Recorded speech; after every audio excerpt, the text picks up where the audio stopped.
Bueno, pues vamos a tocar el capítulo 30 de Deuteronomio. Voy a intentar resumir en la medida de lo que pueda. No sé, hermanos, hasta dónde voy a llegar, pero como sabéis, siempre me gusta intentar ir versículo por versículo.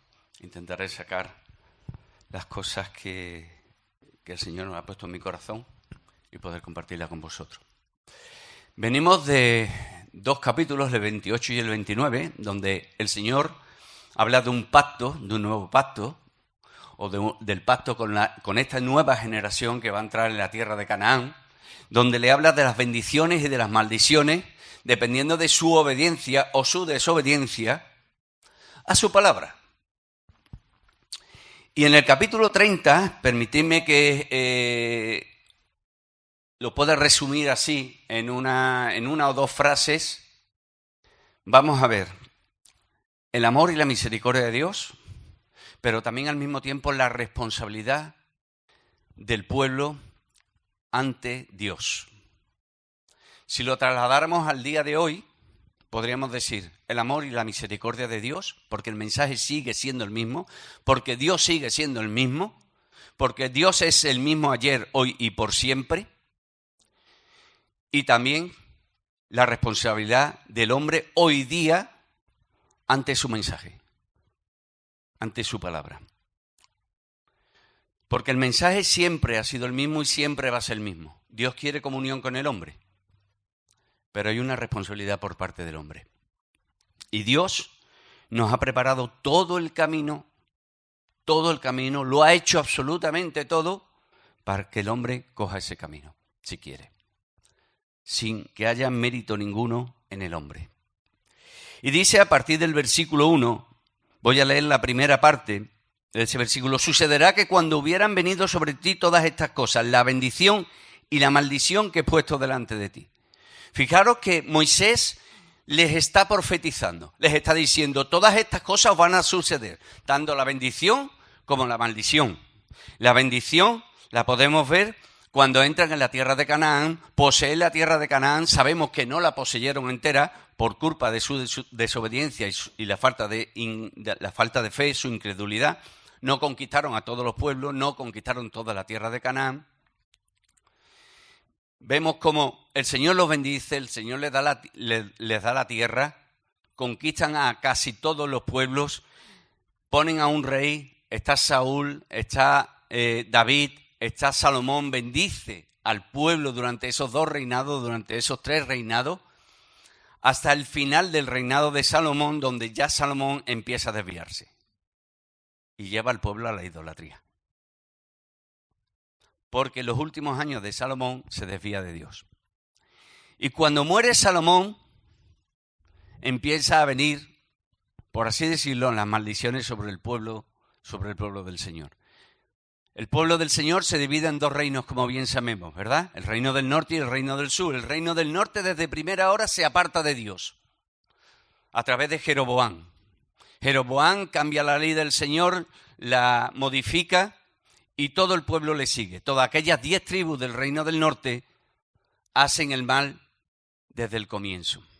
Como consecuencia, la palabra del Señor la dice: os dispersaré entre las naciones, os echaré de aquí, de esta tierra, la tierra que yo prometí a vuestros padres. Sin embargo, el reino del sur, constituido por Judá y por Benjamín, tiene sus vaivenes, pero finalmente son conquistados por los babilonios y son cautivos allí durante 70 años. Son llevados fuera de esta tierra 70 años, donde después vuelven. Y vemos la bendición y vemos también la maldición. Y el Señor pone delante del hombre también la bendición y la maldición, como después veremos. Y sigue diciendo la segunda parte del versículo 1 y el versículo 2. Y dice, voy a leerlo entero, por favor. Sucederá que cuando hubieran venido sobre ti estas cosas, la bendición y la maldición que he puesto delante de ti, y te arrepintieres en medio de todas las naciones a donde te hubiera arrojado Yahvé tu Dios, o Jehová tu Dios, y te convirtieres a Jehová tu Dios, y obedecieres a su voz conforme a todo lo que yo te mando hoy, y tus hijos con todo tu corazón y con toda tu mente. Fijaos cómo el Señor no cierra las puertas al hombre, cómo el Señor no cierra las puertas a su pueblo. Si te arrepintieres en aquellas naciones donde yo te hubiera echado, si te arrepintieres, si volvieres, si reconocieras que has pecado contra mí y confesares tus pecados y te convirtieres a mí, te volvieres a mí, vivieras de cara a mí en vez de espaldas a mí y escucharas mi palabra y la obedecieres y la hicieres, y además pone una condición, con todo tu corazón y con toda tu alma, entonces veremos qué es lo que hace el Señor. Esto me recordaba a la historia del hijo pródigo. El hijo pródigo se va de su casa, le dice a su padre, padre, dame la herencia que yo quiero vivir, y permíteme que lo parafrasee, ¿vale? Y que la cuente con mis palabras. Padre, dame la herencia que me corresponde, que yo quiero vivir mi vida a mi forma y a mi manera, como a mí me da la gana. Permíteme que lo diga así. Y ese hijo pródigo paga las consecuencias. Gasta todo su dinero y llega a tocar fondo en su vida, hasta de cuidar aquello que era abominable para el pueblo israelita, hasta cuidar cerdos. Y dice que estando allí cuidando a aquellos cerdos, como bien sabéis la historia y conocéis la historia, dice que sopesó, pensó, recapacitó, meditó y dijo, en la casa de mi padre, incluso los siervos y los esclavos que hay allí viven mejor que yo y comen mejor que yo. Y reconoce su error y dice, voy a ir a casa de mi padre, le voy a pedir perdón y le voy a pedir que me haga como un siervo suyo. Se vuelve, se arrepiente y coge el camino de vuelta y vuelve a su casa. La condición que Dios pone para volver a estar en pacto con el hombre, para tener una comunión con el hombre, es que el hombre se arrepienta y que el hombre vuelva. El mensaje del Señor Jesucristo cuando vino a este mundo, sus primeras palabras fueron, arrepentíos porque el reino de los cielos se ha acercado. Las mismas palabras que fueron de Juan el Bautista, arrepentíos porque el reino de los cielos se ha acercado. El mensaje es el mismo. Pero si nos fuéramos al libro de los Hechos, los apóstoles, los sucesores del Señor Jesucristo, cuando Él volvió a la tierra, es el mismo. Varones hermanos, ¿qué haremos?, le preguntaron. Arrepentíos y bautícese cada uno en el nombre del Señor. Arrepentíos. Hay una condición para volverse a Dios. Y esa condición la pone Dios porque es el Señor y el Creador. Él es el dueño de este mundo y el soberano. Él pone las leyes y Él pone las condiciones. Hay que arrepentirse. Pero no arrepentirse de cualquier manera. Hay que arrepentirse con todo el corazón y con toda el alma. Porque al Señor hay que amarlo como Él pide, con todo el corazón y con toda el alma. Amarás al Señor tu Dios con todo tu corazón, con toda tu alma, con todas tus fuerzas. Dice la palabra. Y eso lo recordó el Señor Jesucristo cuando le preguntaron cuál era el mayor de los mandamientos. Y cuando el pueblo hace eso, cuando el pueblo hizo eso, y lo vemos en el libro de Daniel, cuando se cumple aquellos 70 años, los cuales fueron profetizados que estarían esclavos, el Señor hace volver a parte de su pueblo a la tierra, a su tierra de nuevo. Daniel capítulo 9, Nehemías capítulo 1, así lo cuentan. Y eso es un adelanto de lo que el Señor va a hacer con el resto de su pueblo. Y eso lo detalla el apóstol Pablo en Romanos capítulo 11. Porque el Señor no ha desechado a su pueblo, no ha desechado a su pueblo Israel. Como no ha desechado a ningún hombre, ni va a desechar a ningún hombre que se vuelva a Él. Es necesario, hermanos, que prediquemos el Evangelio y que prediquemos el arrepentimiento para que el hombre pueda tener una oportunidad de recibir la salvación y la bendición en lugar del castigo y la condenación de Dios. Es necesario que prediquemos la palabra. Y dice el versículo 3, entonces Jehová hará volver a sus cautivos y tendrá misericordia de ti y volverá a recogerte de entre todos los pueblos donde te hubiera esparcido ya Jehová tu Dios. Aun cuando tus desterrados estuvieran en las partes más lejanas que hay debajo del cielo, de allí te recogerá Jehová tu Dios y de allá te tomará. Y te hará volver Jehová tu Dios a la tierra que heredaron tus padres y será tuya, y te hará bien y te multiplicará más que a tus padres. Y el Señor es fiel, y el Señor cumple sus promesas. Y el Señor así lo profetiza. Jeremías y Ezequiel habla de todo ello. En Jeremías capítulo 32 y Ezequiel capítulo 36. Así lo detalla, que así lo iba a hacer y así lo va a hacer el Señor. Me gustaría que nos detuviéramos en el versículo 6 un momento. El versículo 6 dice, y circuncidará, Yahvé tu Dios o Jehová tu Dios, tu corazón y el corazón de tu descendencia, para que ames a Yahvé tu Dios con todo tu corazón y con toda tu alma, a fin de que vivas. Y me llama la atención esto. ¿Quién es el que hace la obra en el corazón del hombre? El Señor. La obra, la restauración, la renovación del hombre es obra de Dios, no es obra del hombre. El hombre no puede cambiar, el hombre no puede mejorar, el hombre no puede dejar de ser un pecador para ser santo delante de él por su propia fuerza y por sus propios medios. La obra es del Señor. Es así. Es Él el único que puede hacerlo. Él es el que cambia el corazón del hombre. En Ezequiel, y aquí sí lo voy a leer, Ezequiel capítulo 36 y versículo 26, leemos allí lo siguiente.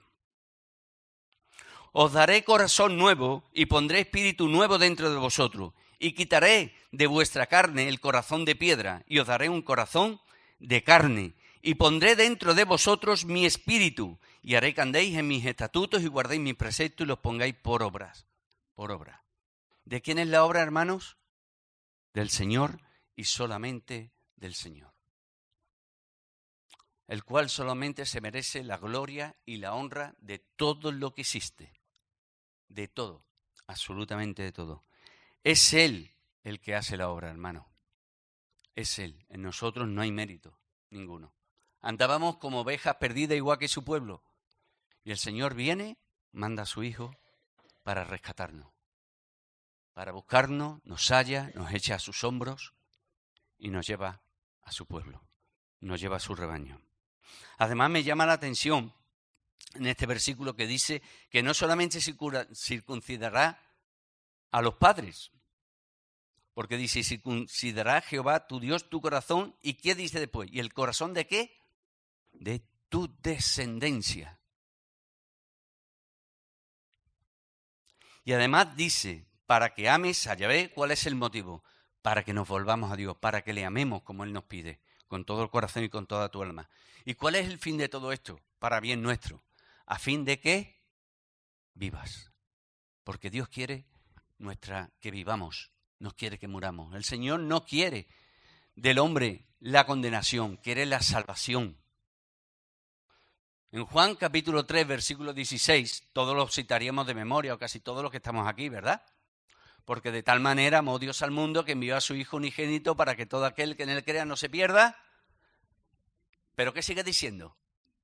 Porque siempre nos quedamos en el versículo 16. Porque no envió Dios a su Hijo al mundo para condenar al mundo, sino para que el mundo sea salvo por medio de él. Porque Dios no quiere la perdición del hombre. No lo quiere. Segunda de Pedro, capítulo 3, versículo 9,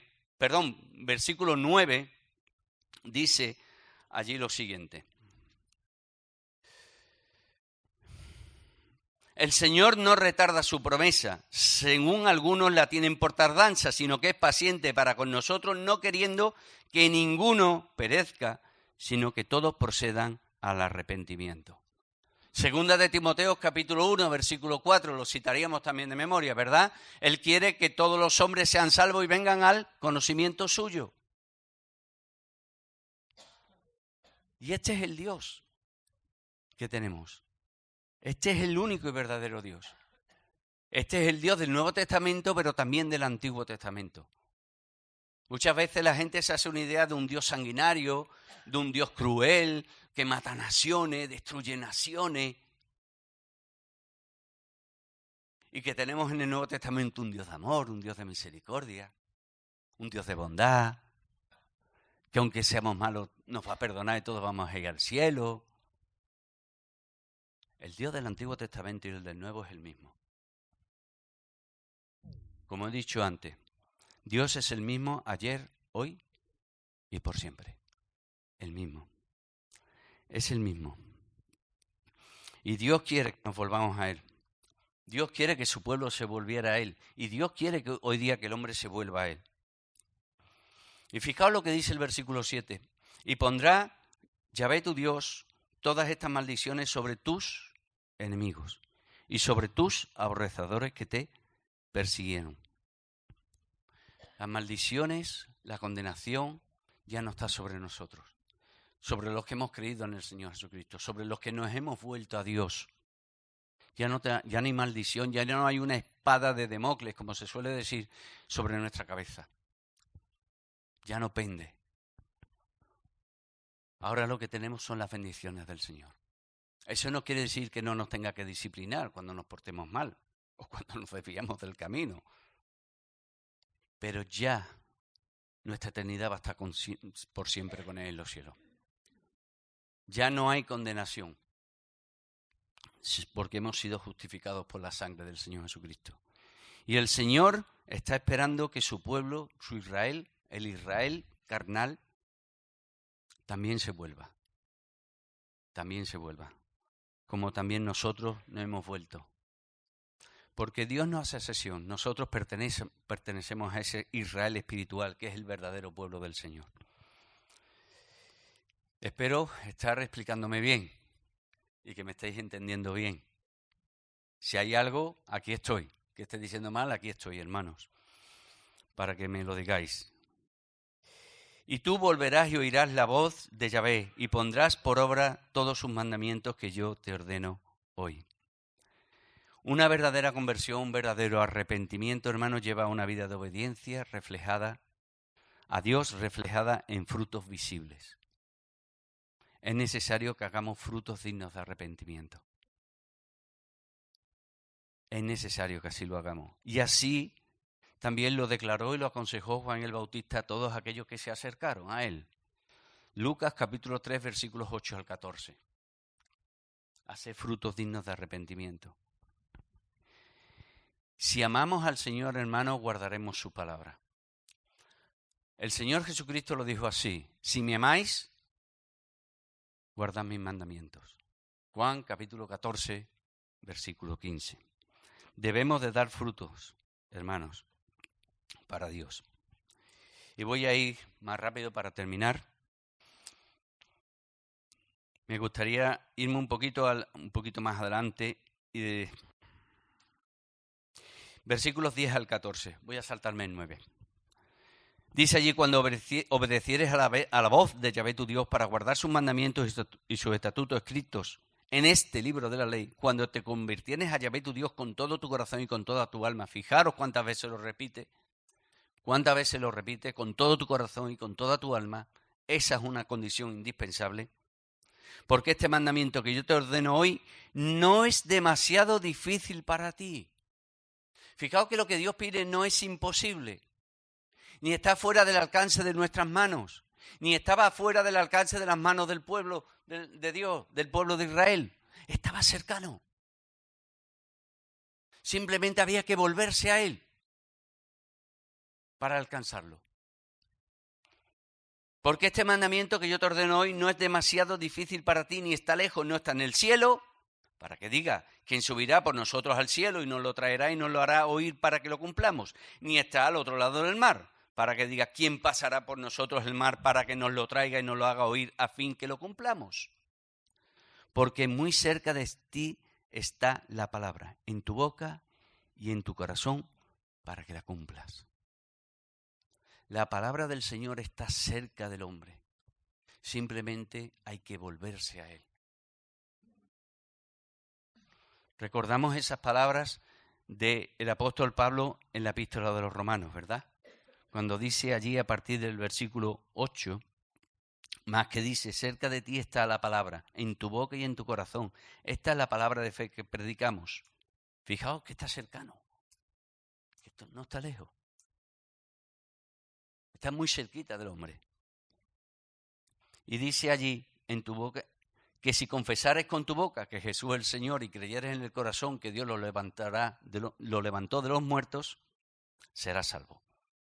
Serás salvo. Recibirás la bendición de Dios y no la maldición de Dios. Pero ¿qué hay también aquí, hermanos?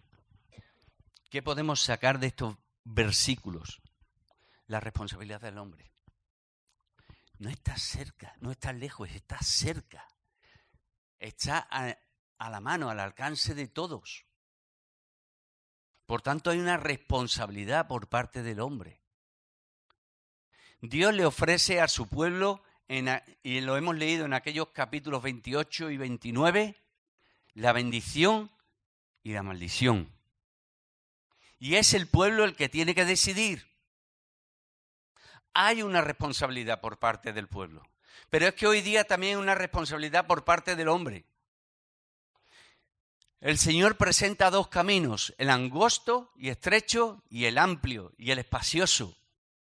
Y el Señor le dice al hombre, decide, ¿cuál quieres?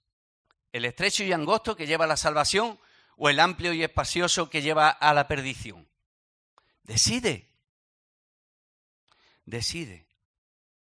Y el hombre tiene que tomar una decisión, si tomar ese camino o no, si cogerlo o no. En Juan capítulo 3, un poquito más adelante del versículo 17, a partir del versículo 18, leemos allí lo siguiente. Dice, perdón, me he ido a Lucas. Juan capítulo 3, versículo 18 dice. Permitidme el 17 que lo lea. Porque no envió Dios a su Hijo al mundo para condenar al mundo, sino para que el mundo sea salvo por él. El que en él cree no es condenado. ¿Quién tiene que decidir en creer en él o no? El hombre. El que en él cree no es condenado. Pero el que no cree ya ha sido condenado porque no ha creído en el nombre del unigénito Hijo de Dios. Y esta es la condenación, que la luz vino al mundo y los hombres amaron más las tinieblas que la luz, porque sus obras eran malas. Porque todo aquel que hace lo malo aborrece la luz y no viene a la luz para que sus obras no sean reprendidas. Mas el que practica la verdad viene a la luz para que sea manifiesta que sus obras son hechas en Dios. Dios por medio de Moisés le pone en una encrucijada a su pueblo. Tenéis que tomar una decisión. Dios pone al hombre en una encrucijada. ¿Qué camino vamos a tomar? ¿Qué camino vas a tomar? Y eso es una decisión que tiene que tomar cada uno. Porque la salvación o la condenación es una decisión personal. Yo no puedo decidir por mi hijo, por ejemplo. ¿Qué más quisiera yo que mi hijo sea salvo? Y creo que lo es, porque ya ha tomado esa decisión. Pero si estuviera en esa encrucijada de que tomar esa decisión, yo no puedo tomarla por él. Cada uno tenía que tomar su propia decisión. Y termino, versículos 15 al 20. Mirad, yo he puesto delante de ti la vida y el bien, la muerte y el mal, lo que hemos estado leyendo. Porque yo te mando hoy que ames a Yahvé tu Dios, que andes en sus caminos y guardes sus mandamientos, sus estatutos y sus decretos. Es decir, la instrucción de Dios. Para que vivas y seas multiplicado. Y Yahvé tu Dios te bendiga a la tierra a la cual entras para tomar posesión de ella. Y vuelva a decirle, mas si tu corazón se apartare y no oyeres y te dejares extraviar y te inclinares a dioses ajenos y le sirvieres, yo protesto hoy, de cierto pereceréis. El Señor fue claro y el Señor es claro hoy día. El Señor no anda con tapujos. No prolongaréis vuestros días sobre la tierra donde vais, pasando el Jordán para entrar en posesión de ella. Y fijaos lo que hace el Señor. Y el Señor cumple su propia palabra. Fijaos lo que dice. A los cielos y a la tierra llamo por testigos hoy contra vosotros, que os he puesto delante la vida y la muerte, la bendición y la maldición. ¿Y qué dice Moisés ahora? Escoge, toma una decisión. Escoge pues la vida para que vivas tú y tu descendencia. Y Dios pone dos testigos entre el pueblo y él, los cielos y la tierra. Y él cumple su palabra. Cuando allí en Deuteronomio, capítulo 19, versículo 5, vemos allí lo siguiente. Versículo 15 dice allí lo siguiente. No se tomará en cuenta a un solo testigo contra ninguno en cualquier delito ni en cualquier pecado, en relación con cualquier ofensa cometida. Solo por el testimonio de 2 o 3 testigos se mantendrá la acusación. Fijaos cómo el propio Señor cumple su propia palabra, poniendo como testigos los cielos y a la tierra, los cuales le obedecen a Él. Amando a Yahvé tu Dios, atendiendo su voz y siguiéndolo a Él, porque Él es vida para ti y prolongación de tus días, a fin de que habites sobre la tierra que juró Yahvé a tus padres, Abraham, Isaac y Jacob, que les había de dar. Hermanos, ¿qué vamos a hacer con la palabra? Y es una pregunta que me gustaría dejaros hoy, a vosotros y a mí. ¿Qué vamos a hacer con la instrucción del Señor? ¿La vamos a obedecer o no la vamos a obedecer? Es una decisión que tenemos que tomar cada uno. En cuanto a la salvación, ¿vas a tomar la salvación o no la vas a tomar? ¿Quieres la bendición o la maldición de Dios? Pues aquí está la condición. Aquí está la condición. Hermanos, que vivamos humillados delante del Señor, que escuchemos su voz, que la guardemos en nuestros corazones y que la pongamos por obra, para gloria y honra suya por siempre. Que así sea, hermanos.